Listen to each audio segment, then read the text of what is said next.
میں نے پچھلے جمعۃ المبارک کو مختصراً اور اشارتاً اسلام کے جنگی اصولوں کا ایک حوالہ دیا تھا۔ اسی تناظر میں آج کے خطبہ جمعہ میں ہم غزوہ خیبر میں ہونے والے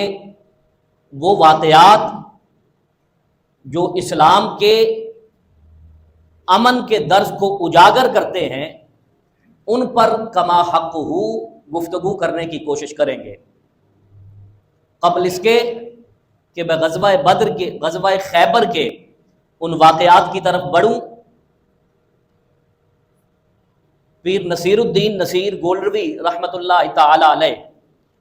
ان کے ایک خوبصورت شعر سے آج کے خطبہ جمعہ کا آغاز کرنا چاہتا ہوں، جو آپ نے حضرت امام زین العابدین کا قصہ بیان کرتے ہوئے فرمایا، نصیر عداوت کے بھی کچھ آداب ہوتے ہیں،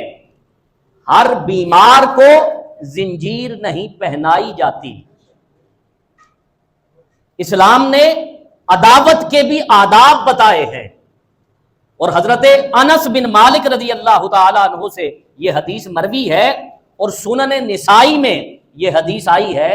کہ نبی اکرم صلی اللہ علیہ وآلہ وسلم نے ایک غزوہ سے پہلے مجاہدین سے خطاب کرتے ہوئے یہ فرمایا کہ یاد رکھو، دشمن کے بیمار جو مرنے کے قریب ہیں ان پر حملہ نہیں کیا جائے گا، دشمن کی عورتوں کو نقصان نہیں پہنچایا جائے گا، دشمن کے بچوں کو قتل نہیں کیا جائے گا، دشمن کے کھیتوں کو نقصان نہیں پہنچایا جائے گا، دشمن کے جانوروں کو نقصان نہیں پہنچایا جائے گا۔ یہ اسلام کی تعلیمات ہیں کہ عین میدان جنگ میں بھی مسلمان مجاہدین اپنے مخالف کے باغات کو نقصان نہیں پہنچا سکتے، ان کی عبادت گاہوں کو نقصان نہیں پہنچا سکتے، ان کے بوڑھے مردوں کو، چھوٹے بچوں کو، عورتوں کو نقصان نہیں پہنچایا جا سکتا۔ یہ اسلام کا دیا ہوا نظام جنگ ہے۔ اور حضرت خالد بن ولید رضی اللہ تعالی عنہ آپ ایک مارکے پر موجود تھے کہ حضرت سیدنا صدیق اکبر رضی اللہ تعالی عنہ آپ نے ایک خط لکھ کر حضرت خالد بن ولید رضی اللہ تعالی عنہ کو جنگ کے ان اصولوں کو متعارف کرتے ہوئے، حضور کی سنت پر عمل کرتے ہوئے یہی باتیں خط میں لکھ کر بھجوائیں۔ اور جیسا کہ میں نے پہلے ذکر کیا کہ اقوام متحدہ، جنرل اسمبلی، سلامتی کونسل، OIC، یہ تمام ادارے اس وقت وہ جو 5 چودھری بنے بیٹھے ہیں جن کے پاس ویٹو کی پاور ہے، اور آئے دن کسی نہ کسی مسلمان ملک پر وہ چڑھائی کرنے کا خیال رکھتے ہیں، اسی ویٹو کی پاور کو استعمال کرتے ہوئے امریکہ ہمیشہ اسرائیل کی مدد کو پہنچا ہے، اور جب بھی اس جنرل اسمبلی میں، سلامتی کونسل میں اسرائیل کے خلاف اور اسرائیل کی ظلم و بربریت کے خلاف کوئی بھی قرارداد پیش کی گئی تو اس کو ہمیشہ امریکہ نے ویٹو کیا۔ ان 5 ٹھیکیداروں میں ایک ملک بھی مسلمانوں کا نہیں، بلکہ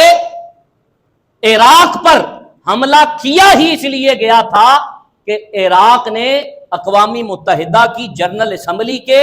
ایک بل کو نہیں مانا تھا، اور اس کو بہانہ بنا کر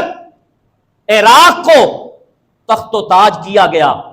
اس کے صدر کو پھانسی کے گھاٹ اتار دیا گیا۔ ضرورت اس امر کی ہے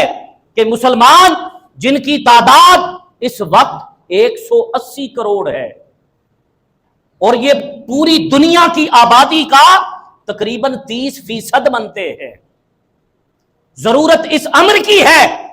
کہ مسلمان ریاستیں اور مسلمان ملک آپس میں مل کر ایک ایسا نیا ادارہ بنائے جو مسلمانوں کے ان حقوق کا دفاع کر سکے۔ اور ہوش کے ناخن لینے چاہیے ہر مسلمان ریاست کو کہ اگر آج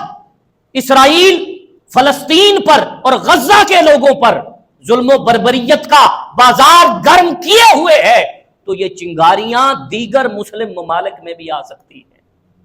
لہذا آج ضرورت اس امر کی ہے کہ ہم تمام مسلمان، تمام ریاستوں کے مسلمان اکٹھے ہو کر پھر وہی